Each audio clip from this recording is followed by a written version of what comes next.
It's everywhere, in our pockets, in our homes, and it's accessible simply through our fingertips. Not only revolutionizing the way humans store and access information, the internet changed how we share and communicate data with one another. It has allowed people to connect with each other while geographically separated by millions of miles in a matter of milliseconds. A place filled with a plethora of information about every niche in the world, the internet has played a major role in uniting people of all cultures together and nurturing learning and growth. It has restructured communication, and it all started in the West Coast with Project ARPANET.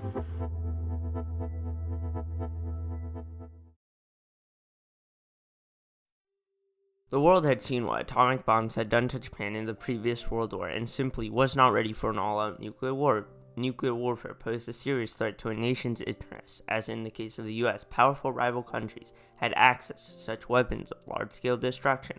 And if history had taught humanity anything, it was that men didn't win war. Technology, strategy, and most importantly, communication did.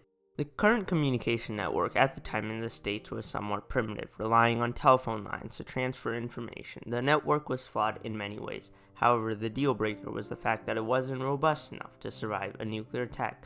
With the destruction of a few lines, communication over the entire network would be halted, thus crippling the United States in the event of a nuclear war. The modern internet can trace its roots in the post-war struggle for international dominance between the US and the USSR. This new battle had many fronts, and technology was one of the most significant. By 1945, the US was ahead with the power to destroy cities in seconds with atom bombs and advancements in many fields. However, the Soviets' progression and the launch of Sputnik 1 caught the US off guard, and they, hysteric with trepidation, scrambled to recover by freeing up funding for numerous ambitious projects, reaching for the cosmos and beyond. This ignominious turn of events led the states to invest great time, resources, and emphasis into space research, a conflict known between the US and the USSR as the space race. In an attempt to catch up with the Soviets and improve the communication systems, the United States government founded the Advanced Research Projects Agency, or ARPA for short. Early on, ARPA enjoyed success in its rocketry and space exploration endeavors. However, this ever-expanding field was tasked to the newly created NASA. ARPA then refocused on missiles, weaponry, and other technological research. After 4 years, ARPA established the Information Processing Techniques Office, or IPTO for short, in 1962. Headed by J.C.R. Licklider, the IPTO was pushing to quote-unquote create a new generation of computational and information systems that possess capabilities far beyond those of the current systems, and proved to be vital in the creation of the internet. Meanwhile, researchers across the United States were focusing on various different fields. In Santa Monica, California, Paul Baran, a prominent figure at Rand Corporation, studied the possibilities of different communication systems during the time of the Cold War, 1964. Braun hypothesized 3 different networks and explained in his paper on distributed communications that, in the possible aftermath of a nuclear attack, a network needed to withstand such attacks so it would still function. So the distributed network is where we were going, is a network without any hierarchical structure. Thus, there's no single point to bring it down.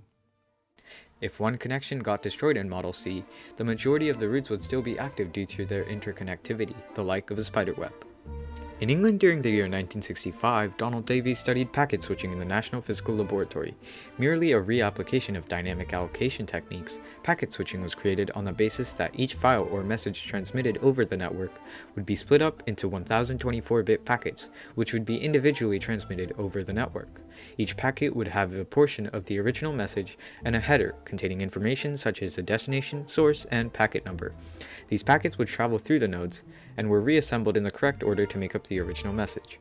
The use of this technology meant that even large files could be transferred easily, leading to more efficient communication through a network.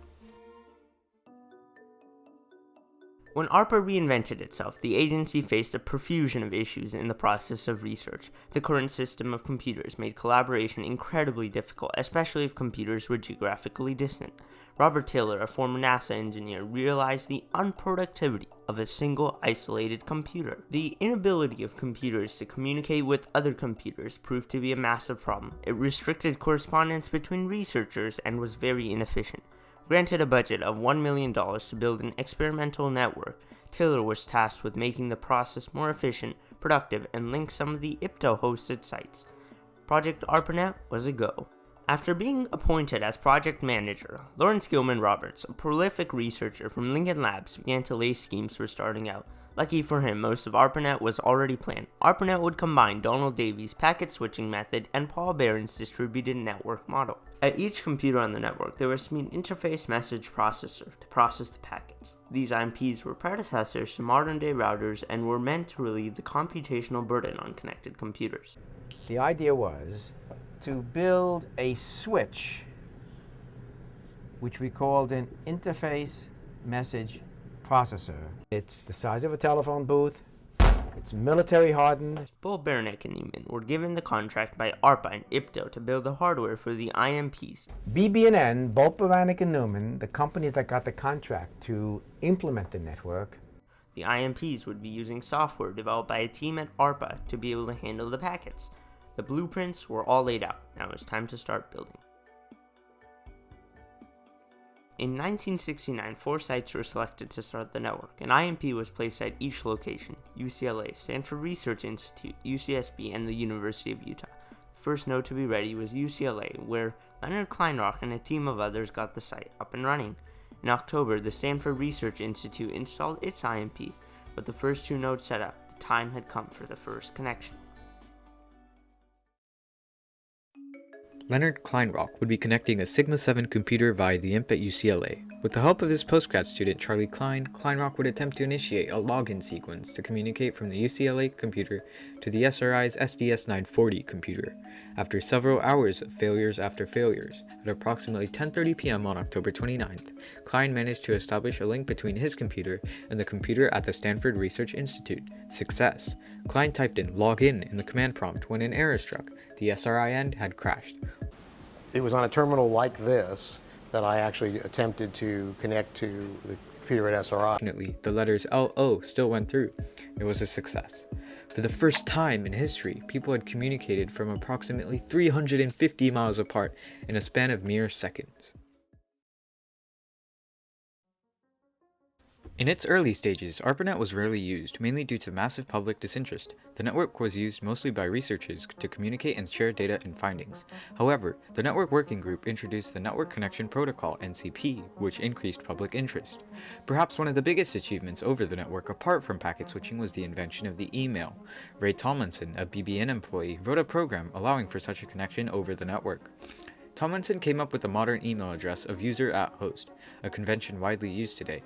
Originally meant for solely scientific use, mailing lists were formed and were soon communication platforms, facilitating discussion on various topics, much similar to social media today. The network continued to expand, with many research, educational, and military institutions coming online. 1973 marked the first international nodes in Britain and Norway, and in 1974, almost 3 million packets were exchanged on the network daily. In 1974, the United States government deemed the project to be over, as it had achieved its goals and its growth started to stagnate. When contacted, AT&T refused to buy the ARPANET model. The government planned to sell ARPANET to the private sector to make a profit. However, AT&T rejected the offer as they believed that ARPANET was useless in their network. They believed efforts to sell it to customers would be unavailing. They doubted the use of packets to send data and dismissed the network as a government experiment with communications. Little did they know that they would pass up an opportunity to own a monopoly on the biggest transmission network in the whole world. The ARPANET was also home to some of the first computer hacking. With many teenagers and college students using basic computer hardware for privilege escalation, they were able to gain unauthorized access to the network. These early hacks were quite innocent in nature. However, they were the precursor to today's more malicious hackers. An unforeseeable consequence, ARPANET was a trailblazer for viruses and hacks that would have the ability to cripple economies. ARPANET's positive social impacts are also felt widely today, from teaching students, operating online social media platforms, and even helping fight against a global pandemic. ARPANET has created a global community that fosters discussion, dialogue, and has brought many issues to light through such communication. ARPANET went offline in 1990, near the same time that Tim Berners-Lee invented the World Wide Web. It was succeeded by new and better networks like NSFNet. Yet its legacy can be seen in today's internet through technologies and protocols that it had developed and debuted. ARPANET propelled humanity into the information age, for better or worse, an age where information was instant and bountiful. ARPANET was just one small step towards the ambitions of its visionaries and led to a huge leap for the world of communication.